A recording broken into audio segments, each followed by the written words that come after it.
actually tengok orang yang betul-betul rajin tapi tak ada peluang nak naik. Contoh dan orang getah. Nelayan. Malas ke? Rajin. Apa bukti rajin? Engkau boleh bangun pukul 4 pagi nak pergi laut. Balik laut, balik tu bukan ambil hasil, kena baiki jala untuk pergi pagi esok. Pergi kerja F&B. Mana ada kerja buka kedai pukul 10 pagi, pukul 9 pagi, waktu tu baru nak pergi beli ikan, mana ada? Pasar buka sebelum subuh lagi. Boleh kata dia malas? Tak boleh. Mustahil. Itulah golongan rajin. Tapi kalau anda kata aku rajin maka aku layak kaya, belum tentu. Aku rajin, aku layak dapat rezeki, betul? Boleh beza? Boleh. Yes. So orang sekarang kita mengukur satu indikator lah, iaitu aku buat macam ni nak dapat timbal balas dalam bentuk duit semata-mata. Itu je dia nampak timbal balas. Dia tak nampak package lain. Okay, baik, contoh. Fikir panjang lagi.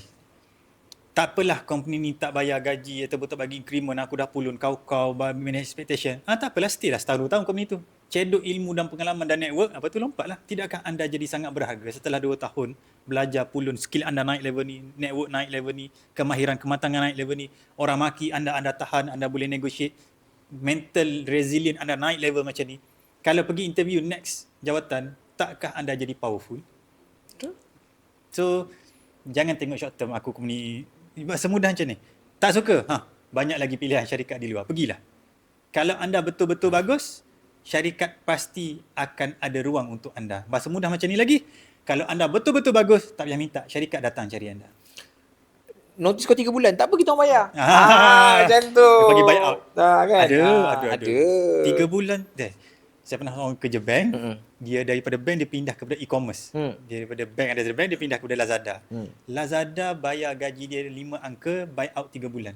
Ambil kau. Tak cukup dengan tu, dia masuk tu, Lazada bayar dia apa? Baru masuk dapat terus bonus bulan. Dia panggil onboarding bonus.